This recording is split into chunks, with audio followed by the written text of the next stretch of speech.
life changed in the following way. I have, as you know, outed white-collar crime and tax fraud and counterproliferation issues for the last 25 years. And usually at the end of those outings, I receive some of the worst treatment from humanity that I have ever received.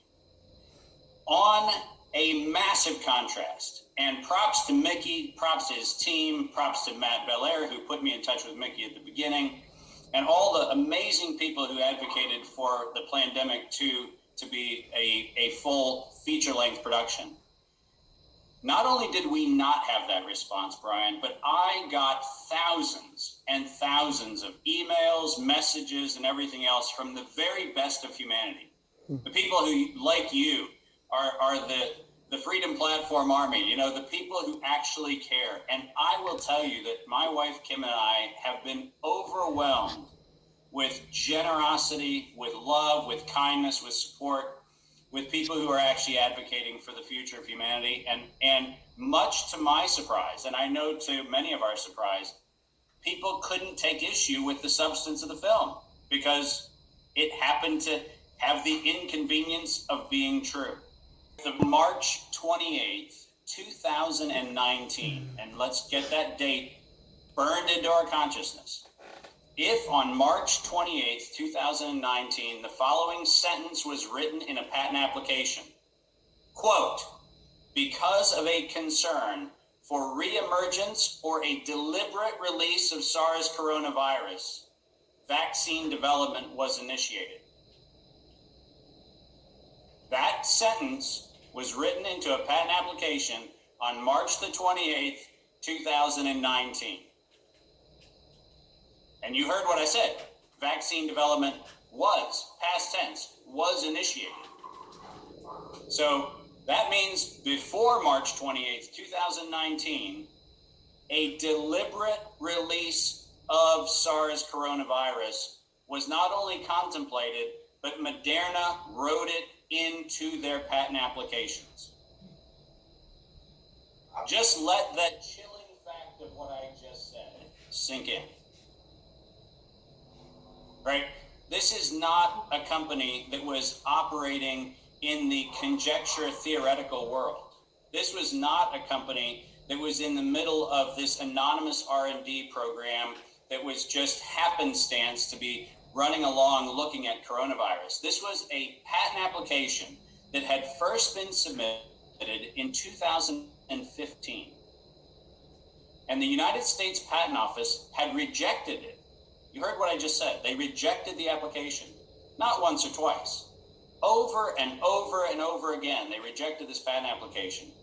But on March the 28th, 2019, suddenly a SARS beta coronavirus specific vaccine, and specifically not just SARS beta coronavirus, specifically the S1 spike protein, the thing that was allegedly novelly modified in December of 2019 in a bat cave in China, that was specifically referenced in March 2019. Now, keep in mind, and Brian, you know this, the company went public in 2018. This patent application was written March 28th, 2019, which means around the time of the IPO, it is reasonable to assume that somebody knew that there was going to be are you ready for this? Their words, not mine, reemergence or deliberate release of a beta coronavirus. Yeah, wow is all I have to say to that. Here's the problem. You know, fact check the hell out of it. It's their words, not mine. This is not my impression. This is their words. Now you have... Yeah, wow is all I have to say to that. Here's the problem. You know, fact check the hell out of it. It's their words, not mine. This is not my impression. This is their words. Now you have a history of watching companies do things they shouldn't do. So I'm guessing when you see things like this, you're not as surprised as the general public. I mean, because a lot of people think, oh no, that can't be true. These companies are in our interest. They serve us our coffee and they make our sneakers and they make us healthy. There's no way there's any of this. You're just a conspiracy theorist. I mean, you know, But you see this all the time, right? Correct. Okay. Well, and here's the funny thing. Let's make sure we're clear on something. We have a whole bunch of actual criminal conspiracy laws in the United States. We have unfortunately decided that the word conspiracy has to be followed by theory, because that's what the mainstream media has decided. But this is a conspiracy. This is not a theory.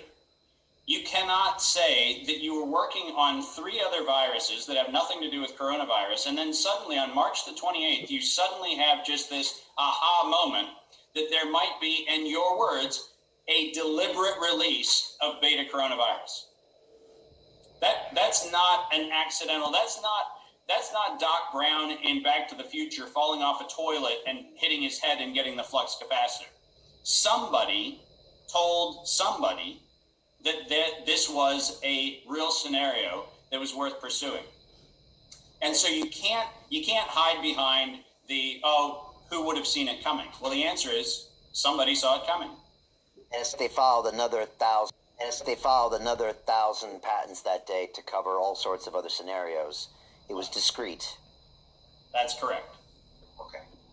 All right. So it was 18 months ago. 9 months before allegedly it happened, it happened. Okay. All right. And walk us through this. What does that mean, and what does that tell us about this company, and what do we need to know about this company? Well, so let's go into the history of Moderna a little bit. It's a very interesting company, and it has backed up its Brinks truck full of armed robbers to the Treasury and has been robbing the U.S. taxpayer for a long time. This company, in its 2019 financial statement, said that it had $187 million of grant funding from the federal government and from foundations that had been untapped. This is a company that presented itself as in financial straits, but we find evidence of hundreds of millions of dollars of grant funding coming from places like DARPA and NIH and NIAID and other places, where the company not only is not producing things, but this is the weird thing. Moderna is not a company that has actually had a history of financial success. It's been in the market since 2010 when it started. It started, as you know, with this very interesting alliance between a venture capital firm and a group of researchers in the Northeast here in the US. And they just came together and saw an opportunity to exploit a technology they did not own. And that's a big statement, but listen to why I'm making it. There's a company called Arbutus Therapeutics, and Arbutus has a patent, and the patent number, and you know I'm a stickler for details, so the patent number, for anybody who wants to look at it, 8,058,069, that patent issued to Arbutus is a patent on the lipid nanoparticle technology. And I'll give you a very simple way to think about that. It's a complex term, but think of a lipid nanoparticle as the envelope in which you put the messenger RNA to get into the cell. It's the delivery mechanism for the vaccine compound.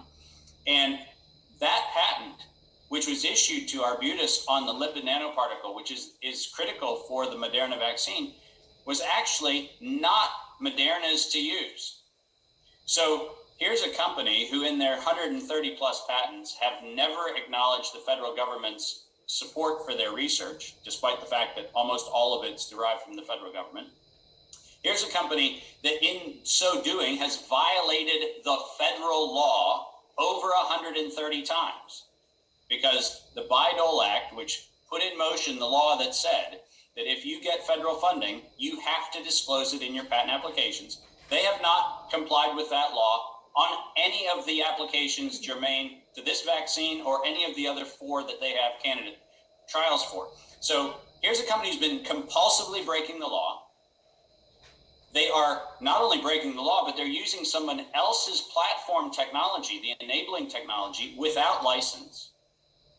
And that's the company that Anthony Fauci picks to be the front runner for the preferred Operation Warp Speed vaccine.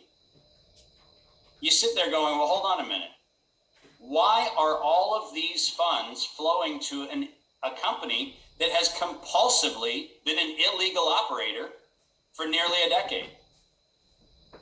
Anytime that happens, we smell a rat by evidence of the rat droppings, not because we have a hunch about rats.